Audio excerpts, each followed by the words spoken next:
Okay, we're on the air. So there were people who were waiting because I sent the thing out saying that we finally got this thing working. Yeah, it works good. Right? It's working pretty good. So uh, let me just say that last week, if any of you stayed online, you got you got an example of what I said not to do in the service. Oh, you should have. Now I had stopped the recording, so it's gone. It's in the air. It's all gone. And other people are going to remember, but they're not going to quite remember it right. So they can't give you the proper story.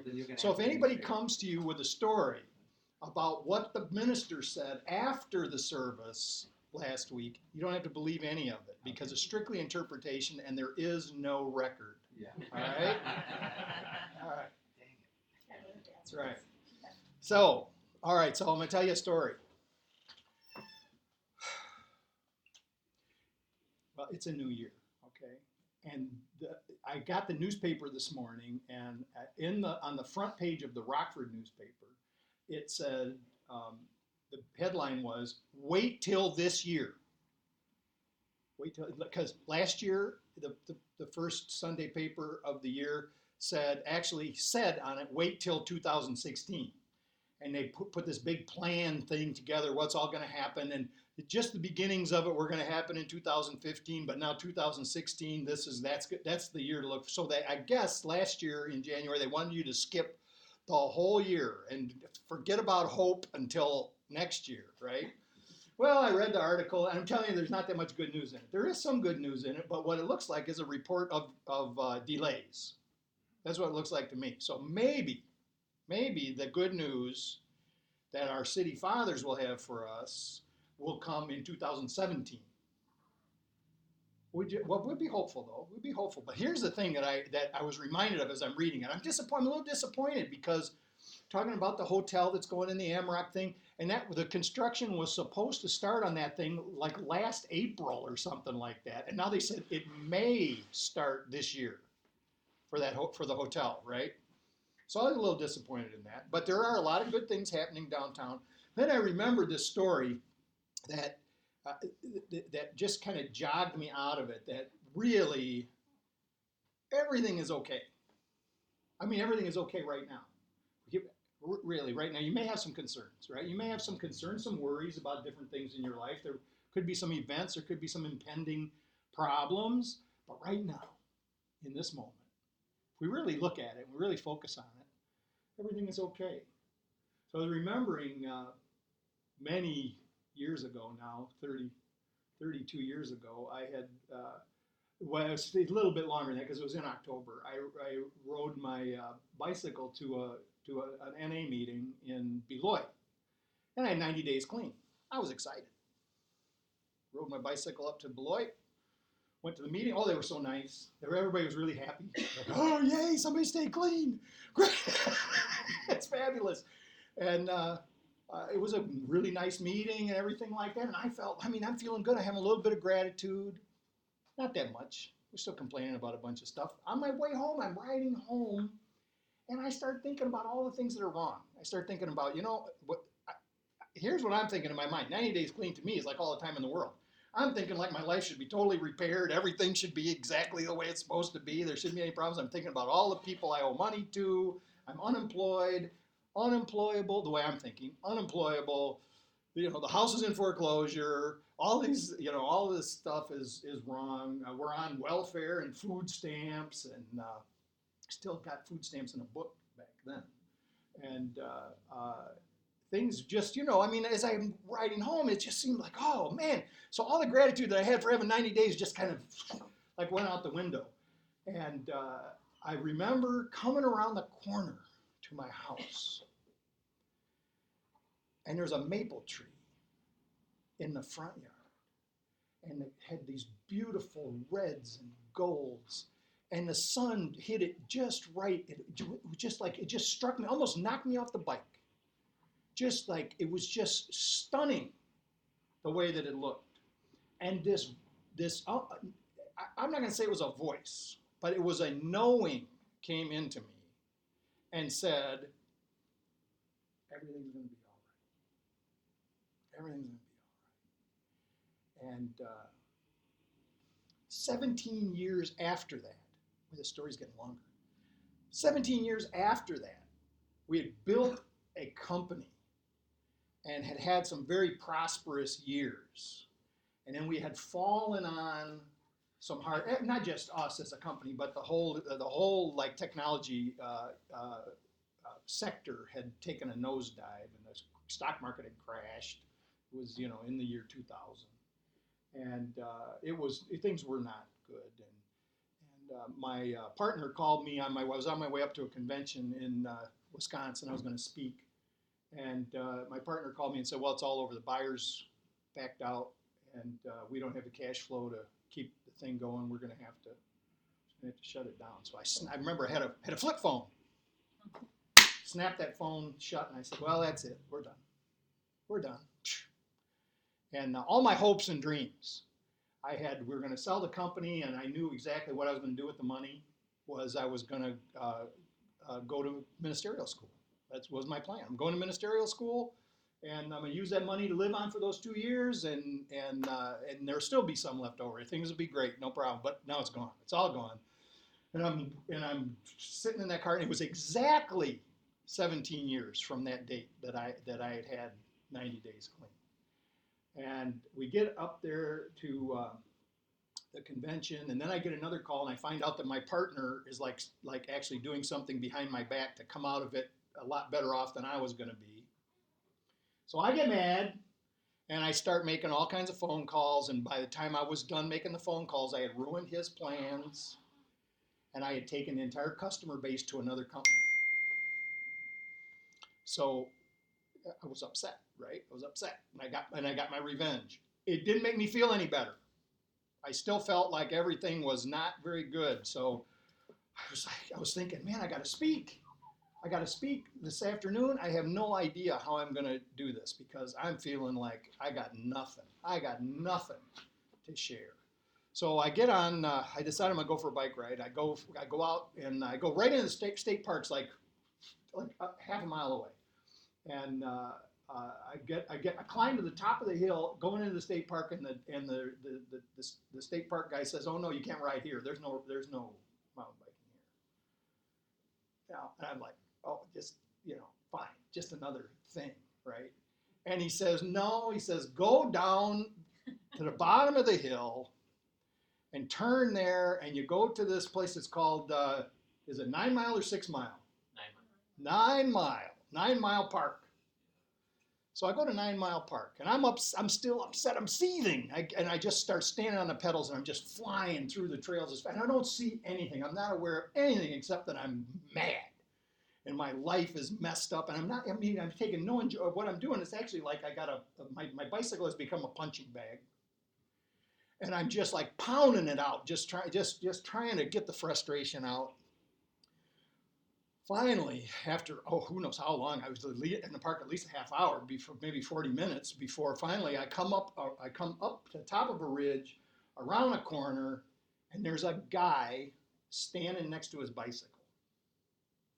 And I thought, he's got a flat tire, broke down, something's wrong, right?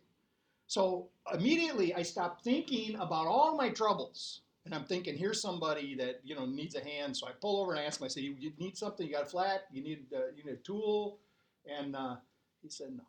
He said, "No." He says, "I just stopped. I just stopped to look at this."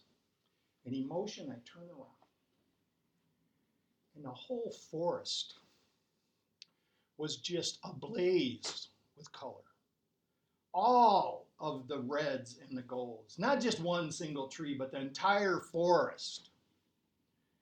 And I thought, man, everything really is all right. Everything really is all right. And what this tremendous lesson was given to me, that when I'm upset about something, when I feel like I've lost, that's all an illusion. But as soon as attention is turned to helping somebody else, everything's all right.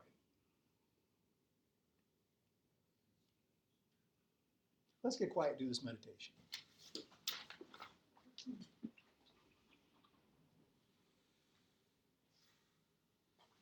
Relax right where you're at.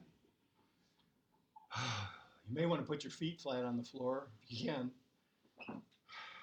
Just allow the seat to fully support your weight, but you might want to make your back straight, maybe not quite lean back against the back of the chair.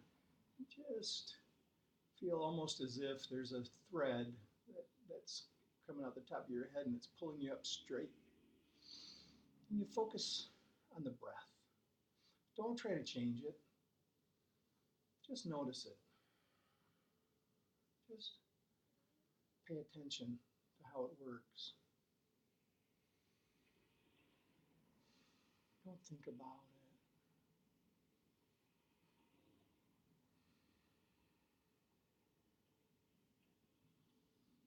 Just feel it.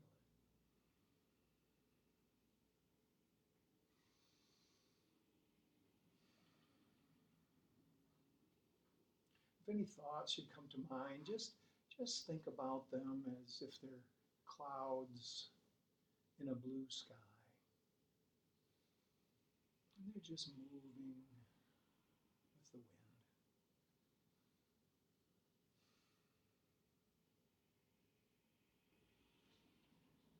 Any distraction should occur, just return your attention to the breath.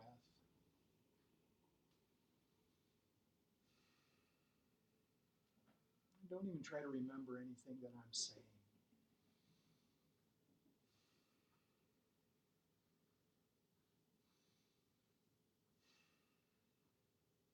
Tell yourself, I am surrendered. I am surrendered.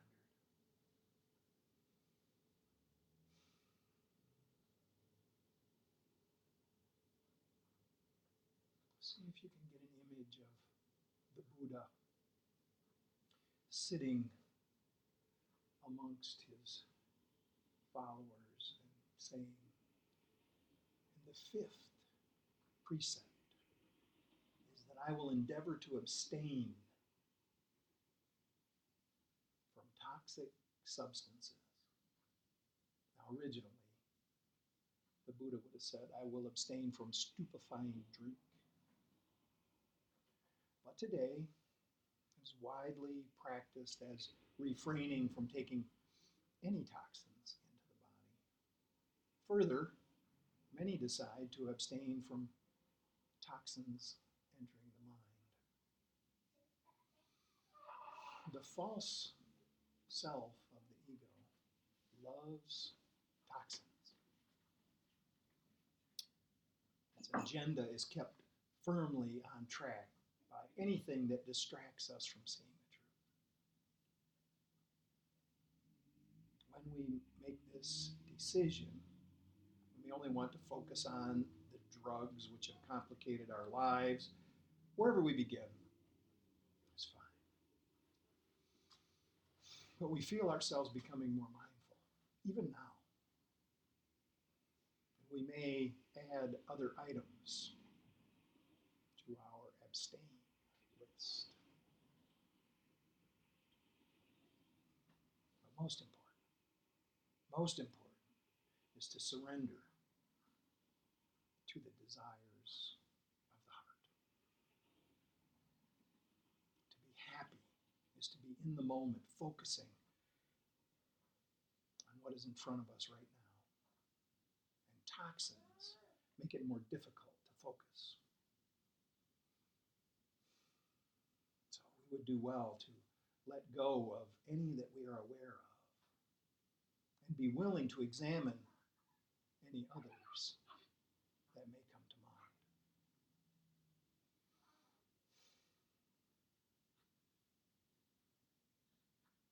We say amen and amen.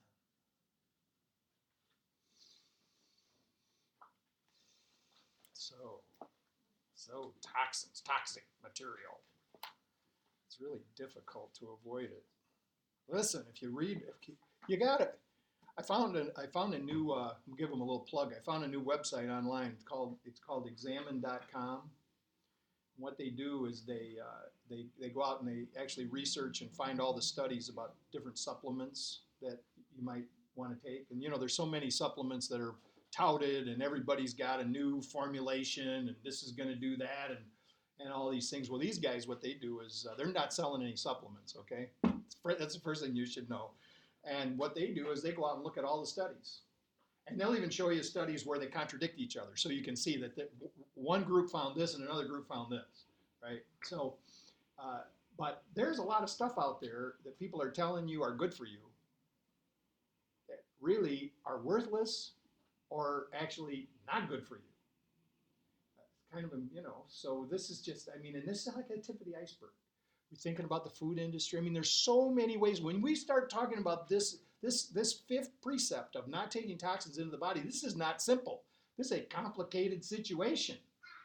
And one of the problems is the information out there really isn't that clear because there are contradictions, right? But there are definitely some things that we can do for ourselves.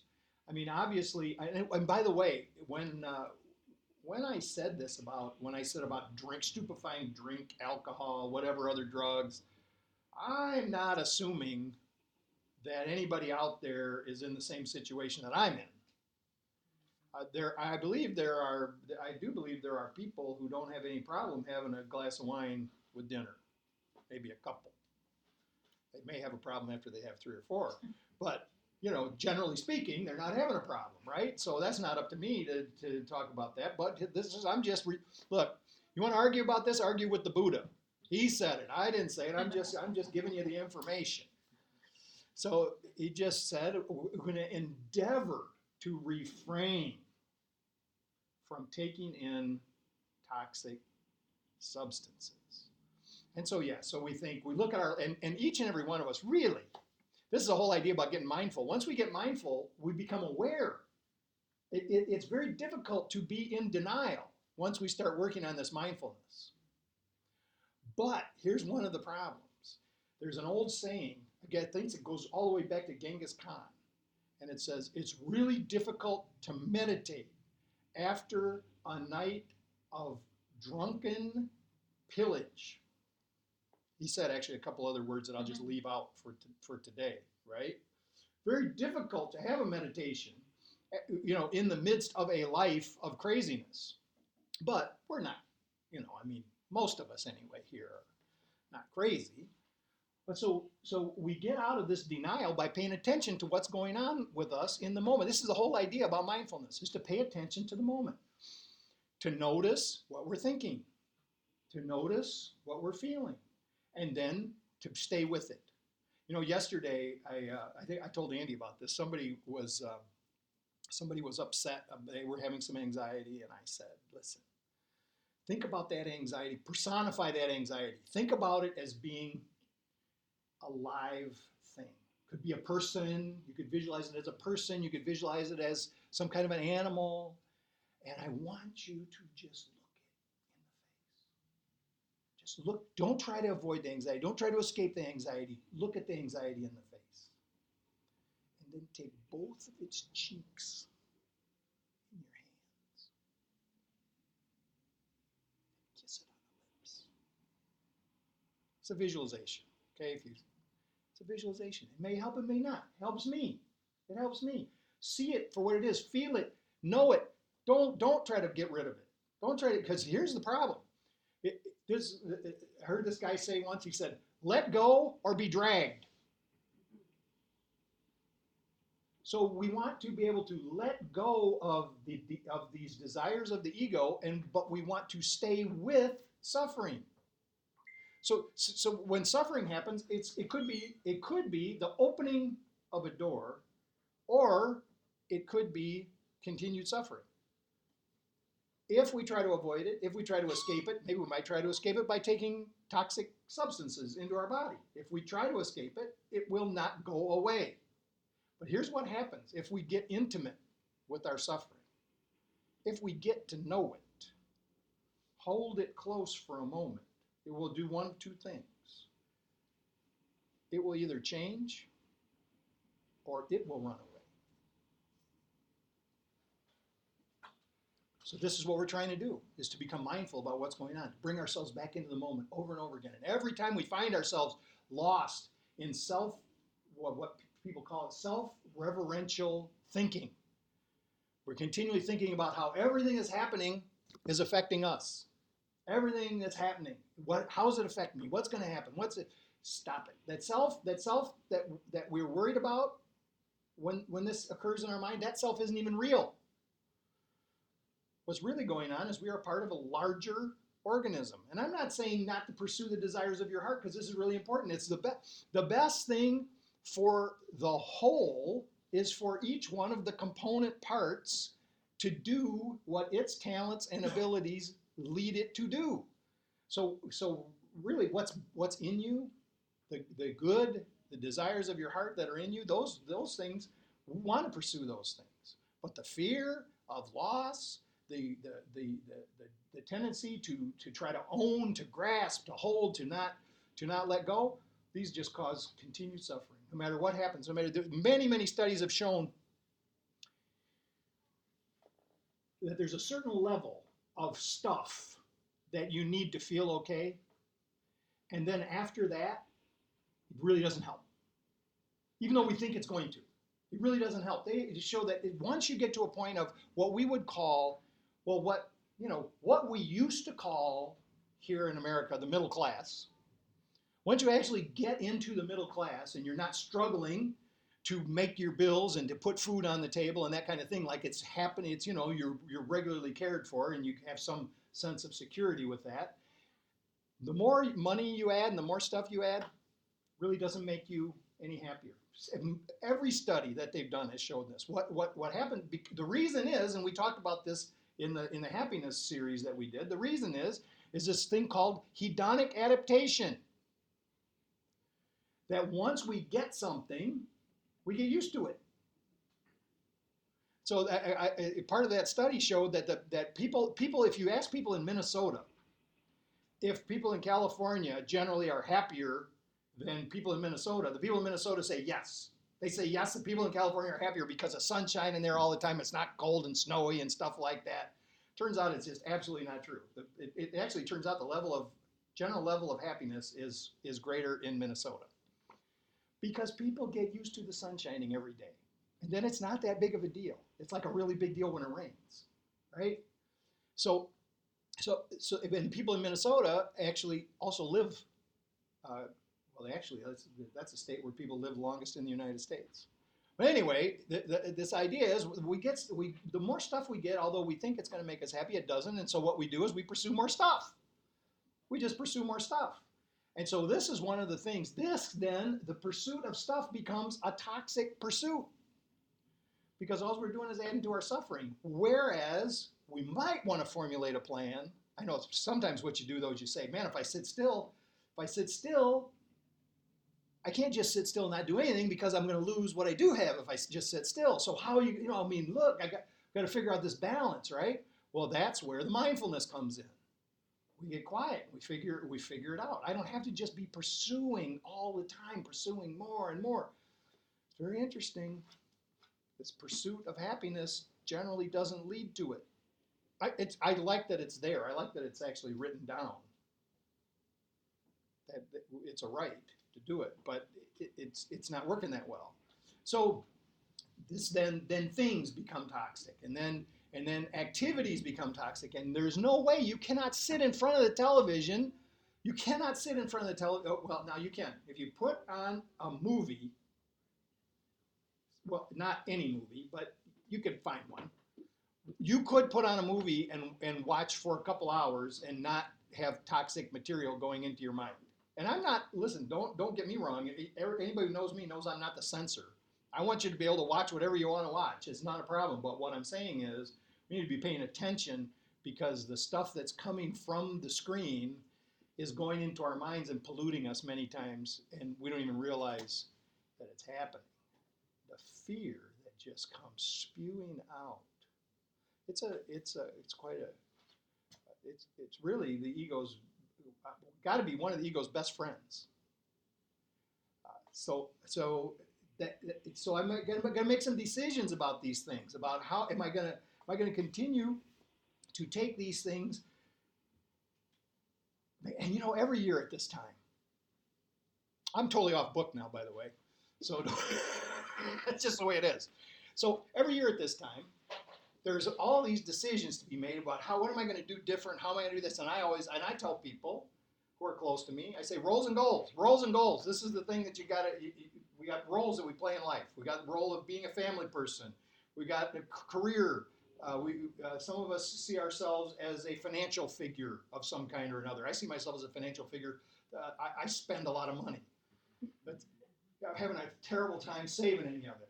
But so we have the role of student and teacher. And by the way, those two roles go together because as we go out in life, we're teaching all the time. We're continually teaching. We're also learning.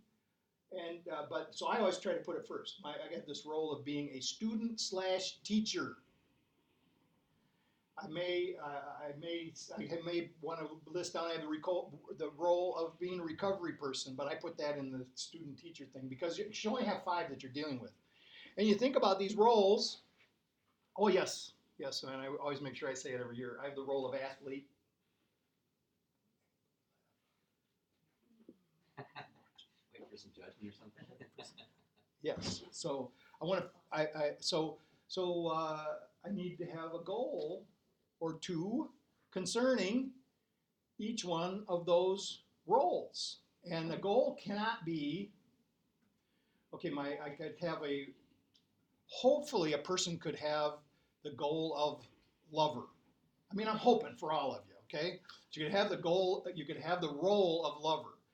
But your goal for that role can't be, I'm going to have more sex. You can have more sex. That's not what I'm saying. I'm just saying that can't be the goal. Because how do you keep track of that, right? How do you know? So I'm just telling you, if you actually want it to be a goal, you got to write down a number of some kind. And I'll just leave that up to you, okay? Whatever that number might be. So if I say, okay, I have the role of athlete, and so my role of athlete is I should be a certain weight. I'm thinking I should be a certain weight. So, but my goal can't be I'm gonna lose weight. My goal can't be I'm gonna eat better. It will never happen. So many times in life we do that. We're just gonna say, this is a new year. I'm gonna do things better. What does that mean? We don't know. Nobody knows. So I'm going to add to the story that I told you at the beginning. Here's what had happened. I had on my wall in the bedroom, I had 5 goals for the roles in my life. The business failed. And the goal said, the number one goal was that by the time I got to a certain age, I would be a minister in a church. That was the number one goal. And I looked at it every day. The business failed. I had no money to go to school. I had to go get another job. And but at that goal, in that particular role of student teacher, stayed up on the wall. Things happened because I continued to do. I didn't say hopefully this will happen. I took the steps. I did the things that need to be done, and I ended up having a church before the date. They fired me right away, but let's not worry about that. That ruins the whole story when I say that. It ruins the whole story. Shoot. But then we started this, right? So it's all good. But the goal was met, right? So that's what they tell you. If you're going to write a goal like that, you should have what the next one is already in your mind, just in case that goes wrong after you. And the other thing about having these goals is to say this or something better, right? That's always like the attitude to have. Now the problem with this is that the goals themselves can become toxic. The goals themselves, if we're thinking about this hedonic adaptation, I meet a goal, I meet a goal, and it's fine. It's fine to have ambition in life. But if I meet one goal and the only thing I can think of, I lose the whole satisfaction of reaching the first goal, and the only thing I can think of is reaching the next goal. That may seem to be good for the economy, but I know for sure that it's not good for us. I mean, as people. Because there has to be, it can't just be a never-ending thirst. Anyway, roles and goals.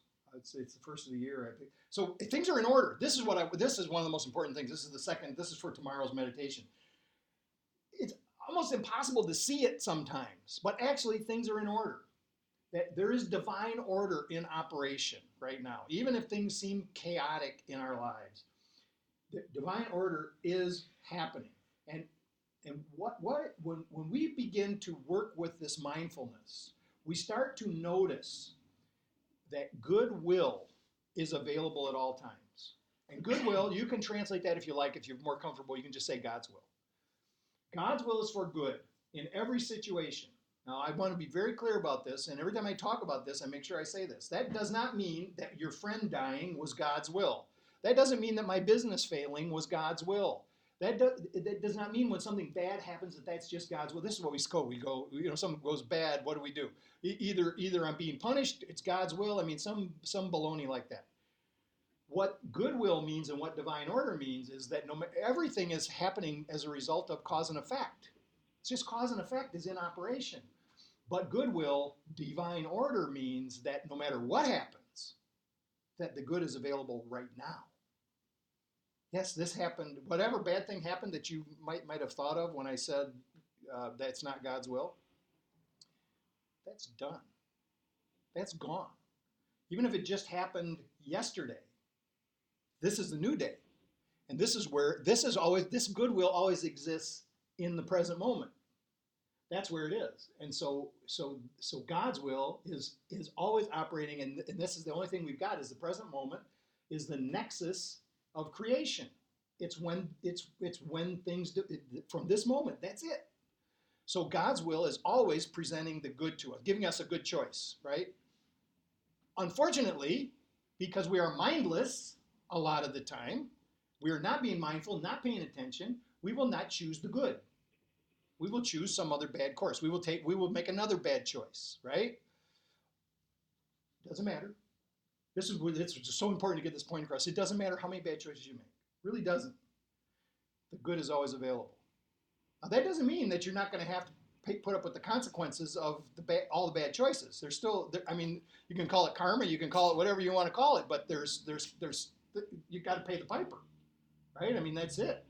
But even in doing that, there's an opportunity for good every single moment. That's divine order. That in the moment, there's an opportunity for good. So being mindful teaches us to choose the good. And what the good is, if we think about the idea of goodwill, is what's best for everybody involved. What's best for everyone involved. And now this is where the self gets all messed up. The self gets all goofy about this, because when I say that the mind generally jumps to, well, the best for everybody involved, how does that help me? Well, wait a minute, you're part of everybody involved. That's how it helps you. Because if it's the best for everybody involved, that means it has to be best for you too. Because it can't work any other way. It has to be the best for everybody. You go, that's impossible. It's impossible to have an outcome that's the best for everybody involved. That's fine. You're welcome to your opinion. I'm just saying to you that my opinion is that is not the case. That goodwill is available at all times. And nobody needs to be sacrificed for the good, for the greater good. The greater good is a fallacy. It's something that's been foisted off on us for centuries by governments that want to justify getting rid of people, sacrificing people who they consider aren't really worth as much as other people. Doesn't have to happen. Now, if you think about that and you let your mind go with that, you'll think of a lot of situations where you may be troubled. Think about when we're at war, and there's a number of situations where you might be troubled. But what I'm saying is, I don't care if you change your mind or not. I'm just saying that goodwill is always available. Just consider the possibility. So divine order means that no matter how things appear to be, there's an intention, an opportunity, a pattern of good happening in the midst of us. When we allow ourselves to feel the love. I mean, I wrote in the thing to feel the love of God, but just be parochial about it. Just feel the love. We just allow ourselves to feel the love. That's when goodwill becomes apparent as to what it is. When the right decision becomes natural and easy to make, we actually are at ease, and we're able to direct our efforts to greater effectiveness. The most important thing in this whole idea of mindfulness is to examine our aspirations, to actually surrender the ego, to surrender the false part of us in favor of this larger organism, this larger community that we're a part of.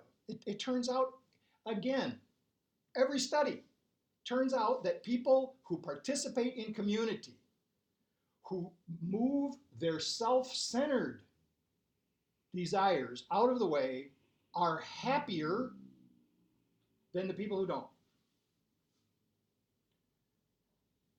And again, this doesn't mean that you can't experience abundance and prosperity and wealth. All it means is it can't be that important.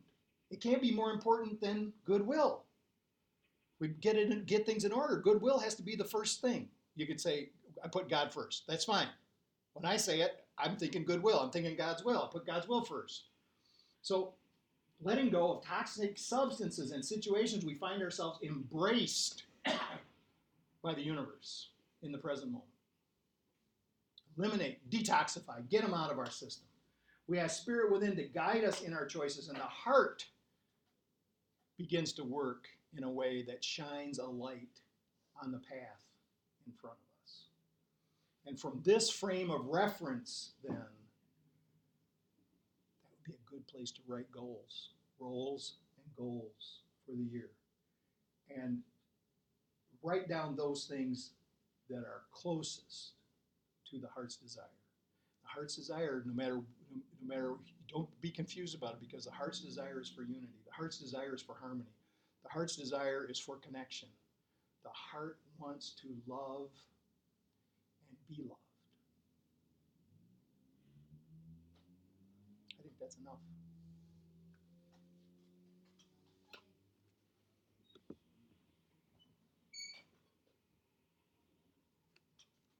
Yes, we're still on the air, by the way. So no outbursts for anybody.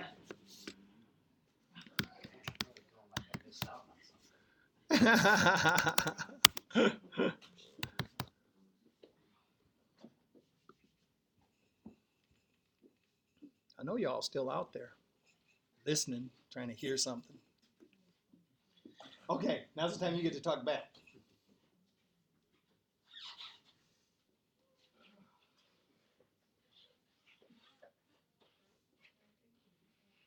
This is what I struggle with. I'm always a bearer of bad choices. Okay? Not all, well, a lot of times.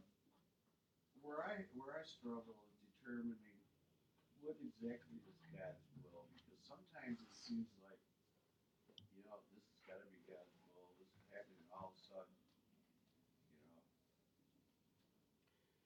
It's all for apart. You know what I mean? Okay, so here's the thing.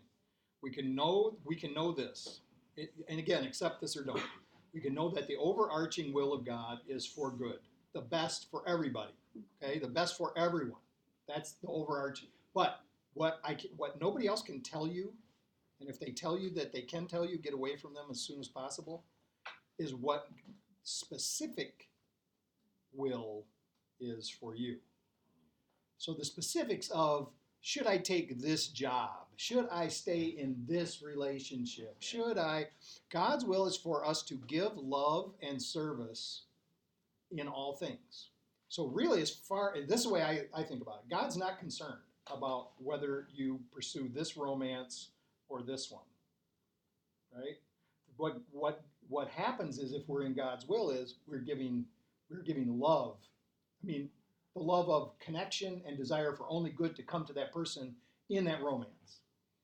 God's will is not whether I take this job or that job. God's will is that I give service in whichever job I take. So if we're going, this is just the way I operate. If I'm going around asking if it's God's will for me to move to another town, I don't think I'm ever going to really get an answer. here's what's going to happen. I mean, and if I share this with somebody else, somebody's going to say, well, there's a bunch of wonderful opportunities over here. And then the next person is going to say, you can bloom right where you're planted. You go, what? Wait a minute. Both of them are true. And God's will for good goes with us then wherever we go. The only thing is, give love, give service. That's the deal.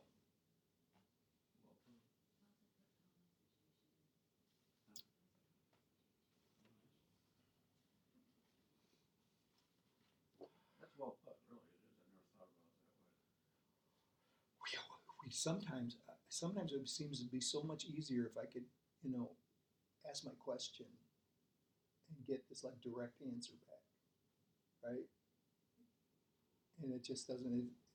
Now, for me, I mean, you can tell me if you've had the experience where you knew the exact right answer, but general approach is what I get. Happy New Year.